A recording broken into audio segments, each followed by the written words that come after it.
with Scott Allen.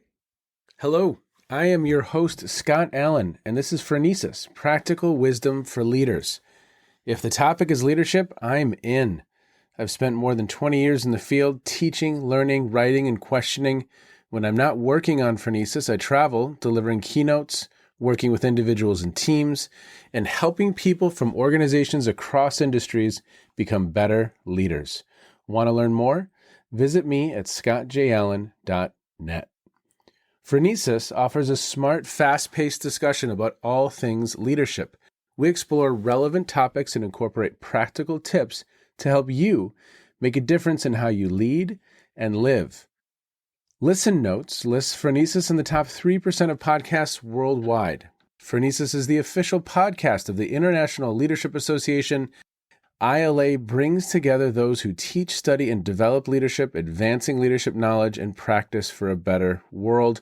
Learn more at ila-net.org. Finally, if you enjoy Phronesis, please subscribe to stay current on our weekly episodes.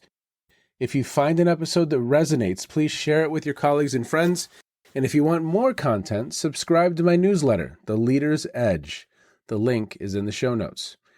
As always, thanks for listening. And now, here's today's show. Okay, everybody, welcome to the podcast. Thank you so much for checking in wherever you are in the world. Today, I have author and educator, and well, just all kinds of things, and you'll learn about that in a moment. Sabina Nawaz, and she's the author of You're the Boss, Become the Manager You Want to Be and Others Need. She is an elite executive coach who advises C-level executives and teams at Fortune 500 corporations, government agencies, nonprofits, and academic institutions around the world. Sabina routinely gives speeches each year and teaches on the faculty at Northeastern and Drexel universities. During her 14-year tenure at Microsoft, she went from managing software development teams to leading the company's executive development and succession planning efforts for over 11,000 managers and nearly 1,000 executives.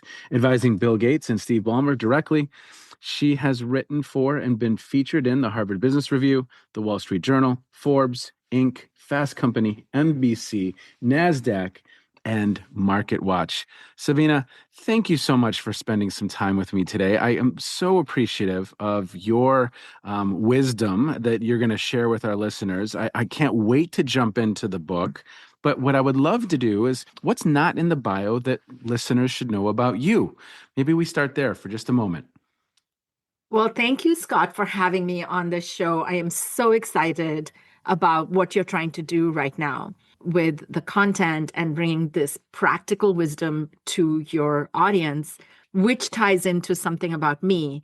I think of myself as a minimalist contrarian. You know, listeners, you're listening to this podcast, you're listening to dozens of podcasts. What do you do with it? Often nothing.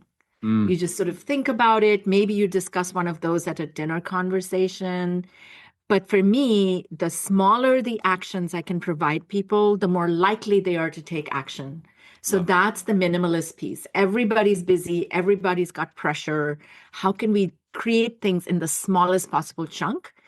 And the contrarian piece is to upend conventional wisdom. We are living in a time where truly the old formula is not going to succeed. Not only is it not going to succeed, it's going to help you tank really fast.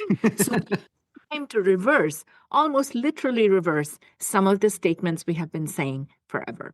Yeah, well, I have so much. I keep hearing when I'm working with organizations, which is a few times a week. And Sabina, like you, it's all over the place. It might be oil and gas one day, and then it might be construction, and then it might be automotives, and then a nonprofit, banking, healthcare.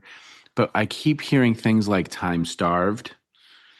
I keep hearing things that, even for someone to go offline for a half day or a full day, they're anxious and agitated in the room because of everything else that is happening around them. And so I love and we could go to maybe the work of BJ Fogg or James Clear, just the atomic, you and I should write the book, Little Baby Subatomic Habits, and we will become billionaires.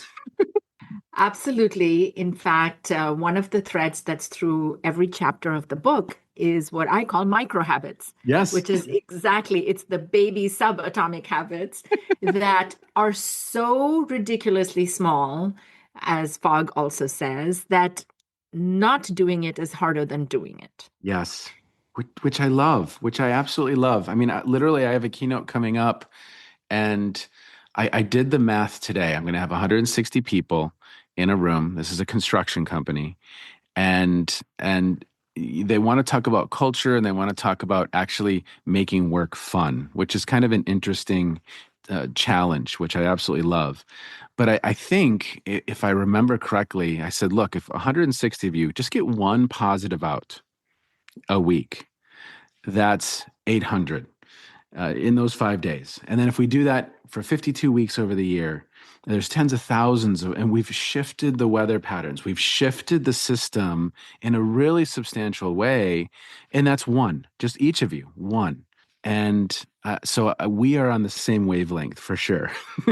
I love this notion of shifting the weather pattern and how does that weather pattern shift with one tiny acknowledgement every day. Yes. So this thing of you can dream really big, and you should, because that purpose is going to anchor you, especially when times are tough, but then act small. Yes. Act small every day, you're going to get to that dream.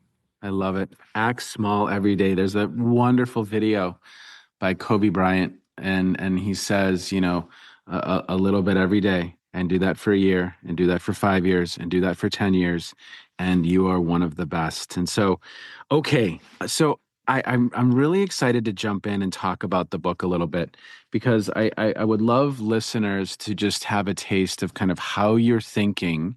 And Mhm. so you're the boss. Become the manager you want to be and others need. What are a couple things you want listeners to know? And we're not going to share everything because we want them to be intrigued and we want them to go to Amazon or their seller of choice and pick it up. But what do listeners need to know about your work? Well, there's three things in the book Okay. that they might start with.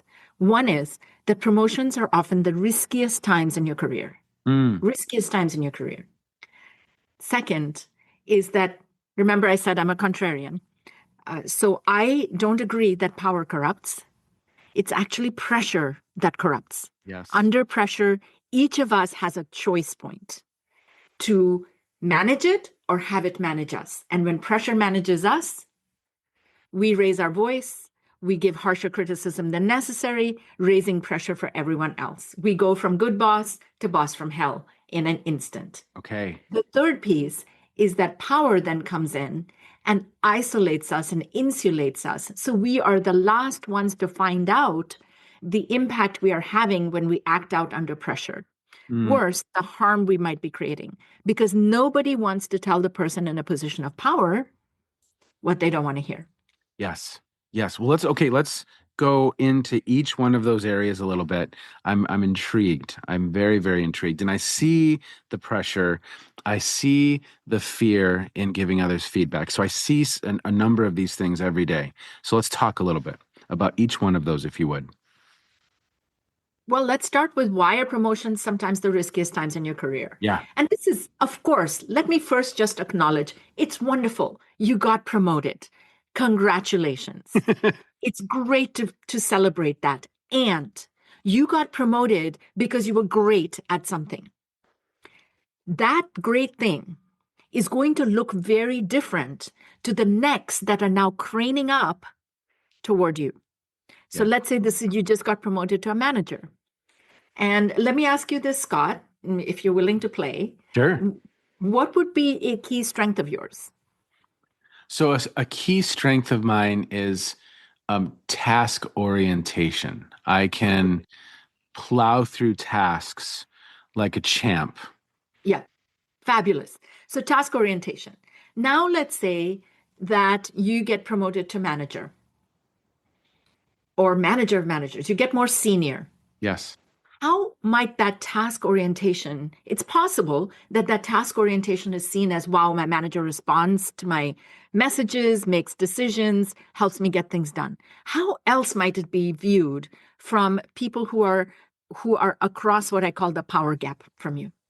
Well, okay. I mean, I've had this feedback. And so early in my career, it was that I struggled to slow down and be truly present when, Yeah. an individual walked into my office, or I struggled to prioritize the people part of the work versus the task part of the work. I Yes.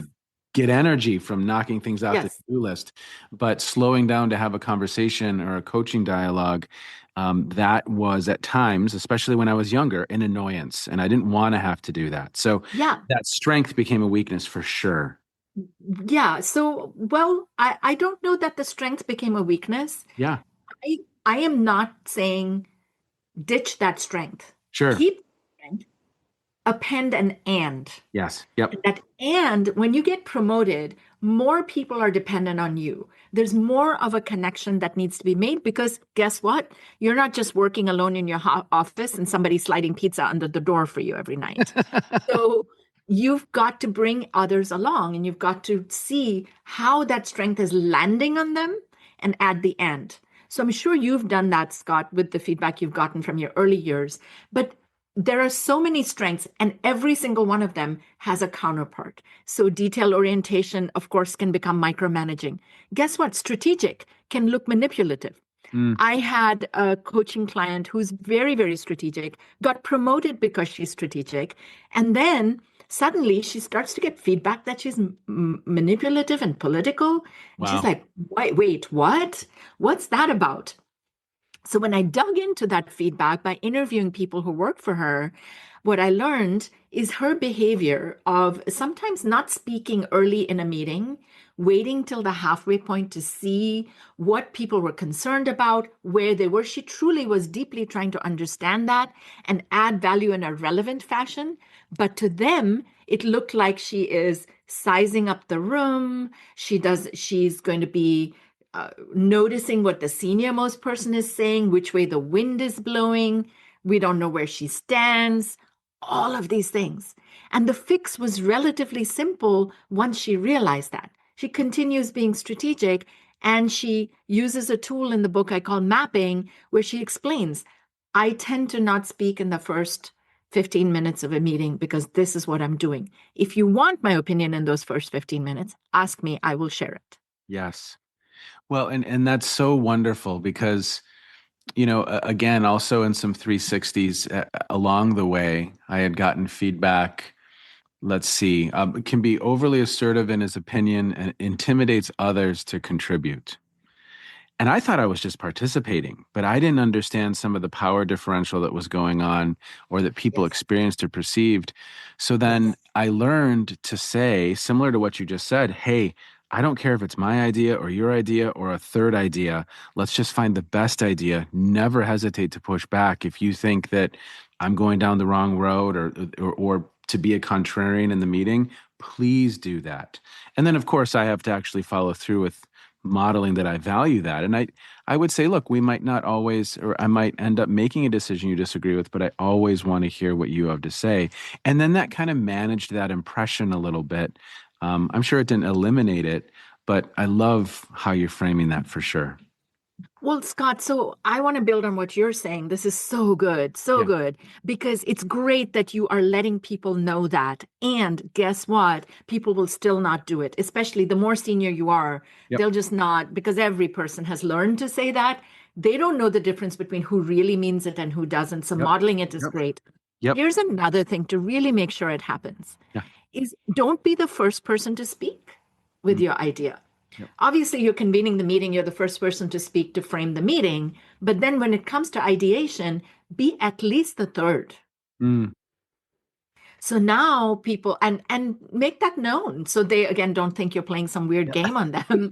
But now now they know now those ideas can come unvarnished. They Yep. don't have to worry about how much do I disagree with the boss. Yep. Well, it's so interesting. And this is a little teeny bit off topic, but you know, another thing that I've been interested in lately is some of the uh, we could call it PTSD, we could call it trauma, we could call it just negative experiences that people have had with other bosses. So, to your point of what you just said, even if you are the most well-intended, transparent, trying to be on the up and up, people bring in a lot of things going on. Maybe they had a previous supervisor that said, like you said, they knew to say it, but they didn't actually follow up on it, or their career was stalled because they spoke up in a meeting.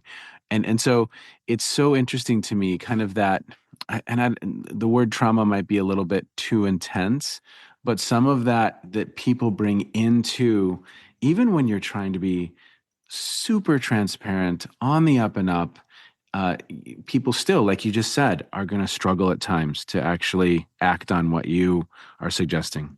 Absolutely. And that's where power comes into the equation. Our relationship to authority is fraught, it's complex, it starts from birth. All of that stuff is going to come in, even if you're Mother Teresa. Yes. People are going to feel intimidated just by your positional power alone. So power creates this gap. Yeah. And my book has 4 common power gaps and what to do to narrow that. How do you reduce that? One of those is to shut up, is to exercise what I call your shut up muscle by being the third to speak, by taking notes and not just verbal vomiting everything, by noticing your interruption cues. How do you build that muscle? Oh, that's wonderful. Well, okay. So I love this framing, the pressure versus power. So let's talk a little bit about that. Pressure. Yeah. Can I ask you a question again? Yeah, please. Well, when you're at your best under pressure, I imagine you get a lot done because you have that task orientation, Scott. Is that Yeah. right? Yeah. And things just become really focused, you compartmentalize, and you can home in on it. When you're, yes, Yes. Oh, for sure. I yeah, know what music to put on, where to yes. go. I know exactly kind of what setting to, and then I just put my head down and I plow. Yeah. Oh, look at that, folks. You should just have an episode just from Scott on how to deal with pressure at your best because you've got it. And yeah, there's an end coming, isn't there? Yes. And you're human. So I imagine there are times you're not at your best when under pressure. And Yes. if you're Oh, for willing to sure. tell on yourself, what is it that you do that you're not necessarily proud of when you're not at your best under pressure? Well, I have a it's called a personal leadership profile, and so it's a one-page document that just kind of outlines me as what you're going to get when you're working with me. Hmm. And I say in it, at times under pressure, under stress, I can get a little bit curt. I can Yes. kind of go within and go Yes. go right into the computer and attack whatever I need to attack, Yeah. and I can become inaccessible, Hmm. and again, maybe not even all that present. We might have a conversation, but I'll say, if it seems like I'm not present, challenge me on that, because my Hmm. mind might be elsewhere. So my mind Hmm. will wander and I'll have a whole conversation and not hear what we Yeah. just discussed. Yeah. Yeah. And here, so that's what I mean by pressure corrupting is we start to act in ways when our time is squeezed, it squeezes out our humanity. Yeah. And we start to act in ways we're not in our thinking brain. We are in a threat state. So we're in fight, flight, Yes. fright, fawn Yes. mode. Yes. And so we raise our voice, we go curt. I was just doing some interviewing to get feedback on a CEO I coach. And they said, "Oh, he's just really pouty." And really, I said, "What does that mean?" It's like, "Well, when he gets bad news and he's under so much pressure right now, he just goes into his office and pouts." And I'm like, "Well, how do you know he pouts?" Well, his responses become very curt. Mm. Just yes, no. You see him in the hallways, he's not even making eye contact anymore. He's Uh-huh. like those waiters who are constantly not making eye contact when you're trying to uh, get extra ketchup. Yes. So, so and what's happening to these people? They're worried because power is like a broken volume knob. It's Mm, a distortion. yes. Everything that's coming up, as we've talked about, is milder than what the employee experiences. So when they say, "Yes, boss, everything's fine," they mean I've started a secret group chat about your management style. Now, similarly, everything that's coming down is amplified, and it's not just amplified, it's personal, it's directed at me. So a casual, hey, can we meet on Monday means, oh my gosh, I better pack my boxes this weekend, Yes. right? Yes. So when you're acting under pressure in less than salubrious ways, just slightly curt, not even, you don't even have to be very curt. You don't even have to curse and swear, which some people do, but just slightly curt, not having that beautiful smile that I have the benefit of seeing right now on screen, Scott, then the other people are thinking, I'm fired. And when employees feel that way, research shows that they even deliberately sabotage their own work Mm, to tank business results just to get back at the boss. wow. So it's not Wow. healthy for you, it's not healthy for them, and it is not healthy for the work. Yeah, but you used a word there. I think this was the word distortion. Is that the word that you used? Yeah. It's such a beautiful word because I think, yes, even the simplest, straightforward message can be distorted in the mind of the receiver. Or at least it goes to the whole world of possibilities of what it could mean, quote unquote. And as humans, we don't necessarily go to all of the optimistic meanings Yes. first. Yes. We Yes. catastrophize. Absolutely. Absolutely. Yes. And it goes back to that trauma you were calling our relationship with authority, whatever, it's Yep. wired. We're wired to see the threat first, the Yeah. negative first. Yeah. So the third one where the individual can become a little bit isolated. And Mm-hmm. again, Mm. speaking of distortions, Balmer or Gates might be walking around with a very distorted perspective of or jobs or whatever. I mean, any C-level executive can be walking around with a distorted perspective on a lot. You bet. And it can be little things, it can be big things. It can be little things like, oh, I'm convinced that purple looks very flattering on me because everybody's told me what a beautiful color that is on me. And then, just ask your 13-year-old and they'll tell you, Mom, seriously, Yeah. you need a fashion moment here. So, you know, so this distortion happens. It happens with just about every client I coach. Wow. Let's make that clear. Every client I coach. The minute I go get feedback in this process called a 360 that you and I are familiar with, where I'm interviewing about a dozen people that work with the person, and I bring that feedback to my client, there is not a single person who's not surprised or shocked Wow. by the feedback. Not by the bigger categories, but by what people are actually saying. Yep. It hits them. And they go, because look, the majority of people, despite what you might read in the press, are not waking up in the morning saying, let me make life miserable for my people. Yes. So they're waking up wanting to do a good job, wanting to move the work forward. And no employee is saying, oh, I want to go to work and play revenge video games against my boss every day. They want to be productive and contribute as well. Yep. When this distortion happens, it shuts down the connection, the relationship, and the productivity. Mm. Shuts down. Talk about that. Go a little bit deeper there. It shuts down. I mean, that's a powerful phrase. Well, I have employees for the one of the interviews I just did where they are throwing up. They're actually throwing up before going and talking to the boss. Wow. So their brain is shut down and their body has shut down. Well, often our bodies are gateways to our brain. The Yeah. body is giving them powerful cues that there's so much danger there that, let's hold you back. Let's have you throw up. So that's one way of shutting down. I'm also thinking of this other person I coached, and it shuts down work.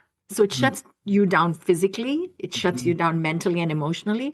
It also shuts down work because guess what those employees are doing? They're spending all their time talking about you Yeah. instead of doing the work.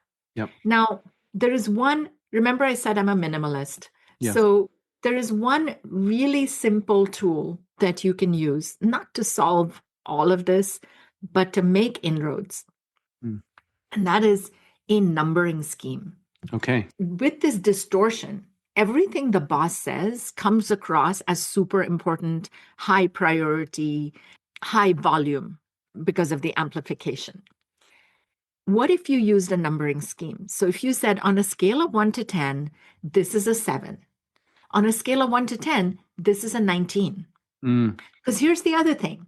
If everything comes across at the same volume, a 10 for the employee, you might end up getting frustrated because the one that's truly a 19 is not getting done with a sense of urgency.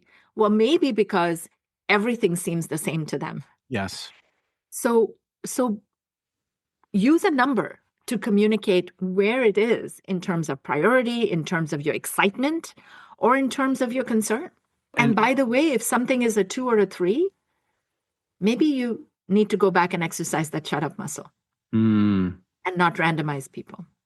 well, and I mean, at least in my own career, it's fascinating to watch it play out where a leader that doesn't know that they're an extroverted thinker, for instance, right? You have an EN on the Myers-Briggs type indicator, someone who's just an extroverted thinker, and they're people walk out of meetings and they say, well, he just said we need to do this. And, I would be in conversations. I think he was just thinking out loud. We should double check if that's really what he wants to do. But they were marching down the road. And I mean, again, that kind of distortion, if you're not known as someone who's open to feedback, or if you are, again, under that pressure and a little bit curt, and think of the rework that's happening in organization and the mental energy and the physical energy, the wasted energy at times. It's fascinating. It really is. It is. It is. And given that we spend the majority of our lives at work, why would you do that? Mm. Well, okay. One question I have as we begin to kind of think about winding down our time. I loved, I don't know if you're familiar with Jocko Willink. Do you know Jocko? So he No. wrote a book. He's a Navy SEAL, and he wrote a book called Extreme Ownership. It was really, really interesting because he wrote this book and he had a co-author, and they put it out into the world, and that book was taken to an extreme in some contexts. Once it interfaced with human beings, you had a shop floor manager that just, demanded extreme ownership in their shop. So it was really beautiful because in their second book, they said, look, this can be taken too far as well. I mean, they learned once it had kind of interfaced with human beings and interfaced with the public. And I really, really had great respect for them, that the fact that they came back and said, look, we're learning as well. And this is something we've learned about the work. So what are some reflections you have on kind of watching the book interface with the public? Are there new insights, or is there something that's intrigued you as a phenomena that's come back that has caught your attention? A couple of things. Being an EN in Myers-Briggs myself, I will think out loud. One thing that surprised me was 3 people so far have come to me and said that they have anonymously gifted my book to their boss. Interesting. And I thought, well, great. They found value in it and they think this will help their boss. 2, this is the power gap in action, where Yes. they are not able to give that transparently to their boss in the spirit of collaboration and, hey, boss, this is a great book and a resource. There's a fear there, so it has to be anonymous. And 3, I have hope that after the boss reads that book, it will break that down. It will break that barrier down further. So that was one thing that surprised me. Mm, Another one is a senior executive I coach said, can you just change the jacket cover of your book and title? And I said, what do you mean? You don't like red? You don't like the word boss? What's up with this? yeah. I said, no, no, no. My partner and I are using this book with our children.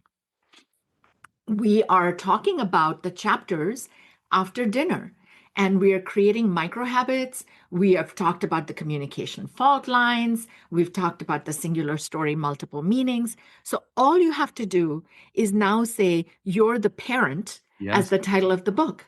Yes. Change the cover, change the title, and this is just as applicable at home as it is at work. Love it. So that those are things that I mean, I talk at the end of the book that you can use this for a number of things, but it was really powerful to see that from somebody. Mm, I also find, like you, Scott, that people are really resonating with this notion that pressure has the power to corrupt us yes. Oh, yeah. and what that means. I think that is more accurate than the power. What's the famous quote? Power corrupts and absolute power corrupts absolutely. I agree with you.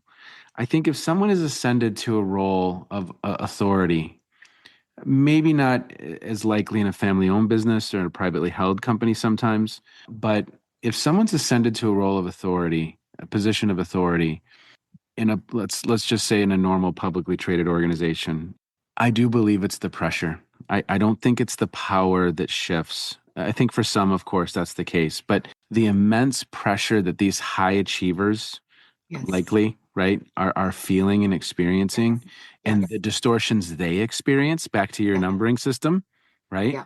Yeah. I love that distinction that you've landed upon Yeah. here because I Yeah. think that is the core. I think that's at the core.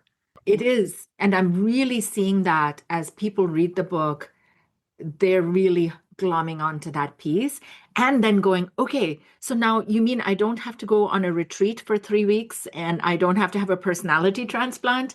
I can apply this tool. I love multiple meanings, or I love whatever name your tool. There's 16 of them in the book that they use to then go, okay, all is not lost. Yes. I have something to ground me with this. Mm. Well, and I love the fact that you have tools in the book, 16 of them, so that not only are you identifying something as a concept, but there's some action I can take to, practice or to minimize or to experiment with to see if that's something that, you know what I mean? I mean, I just love that. Well, I know exactly what you mean, Scott, because I'm an engineer by training. And so once an engineer, it's really hard to get that out of me. And it's got to be just like you're task focused, I'm practical application focused. Yep. It's got to be applicable. If you had a good time reading the book, yeah, you can also watch Netflix and have a good time. So what are you going to do with it is the real question here. I want to watch this on Netflix. I think we could create a whole new. We will write Baby Subatomic Habits, and we will make a Netflix special out of it. That it goes. Deal. Deal. We can live coach people on their baby subatomic habits, Scott. They're subatomic, little tiny baby habits. Oh, well, okay. As we wind down our time today, I always ask guests the last question, which is, speaking of Netflix, what have you been streaming or what have you been listening to? What has caught your attention in recent times? It may have something to do with what we've just discussed and leadership and management, but it might have nothing to do with what we've just discussed. So, what's caught your attention in recent times that listeners might be interested in? I read 4 or 5 books at the same time. So I get, am I in the mood for the heavier read here or the lighter read there? I believe it's called Creative Acts for Curious People. It comes out of Stanford Design School. Oh, wow.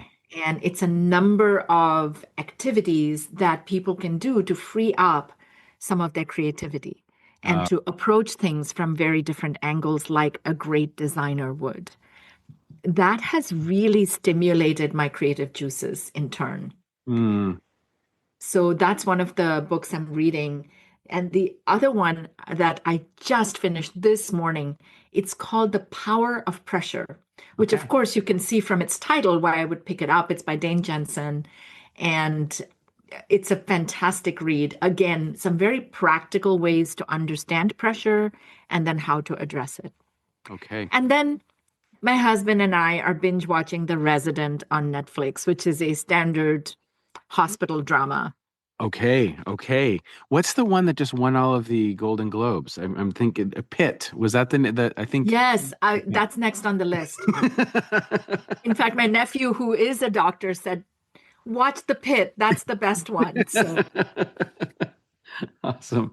Well, Sabina, thank you so much. I really, really appreciate your time today. We'll have another conversation, I hope. I hope so too. Be careful what you ask for. Okay. Take care. Be well. Thank you. Okay. Incredible respect for all that Sabina's working on. And as I said in the episode right here, the practical wisdom for me is, how do you make all of this actionable? And how do we communicate in ways that help people now? And she is doing that work. And for that, I have so much respect. So, Sabina, thank you so much for being with me. Thanks so much for the work that you do. And for those of you listening, take care. Be well.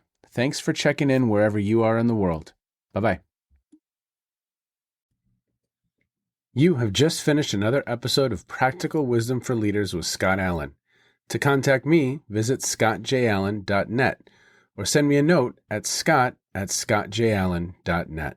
I'm also on LinkedIn, so let's connect. If you have feedback, I'd love to hear it. And as always, thank you so much for listening. And now here's my daughter, Emily, with the outro.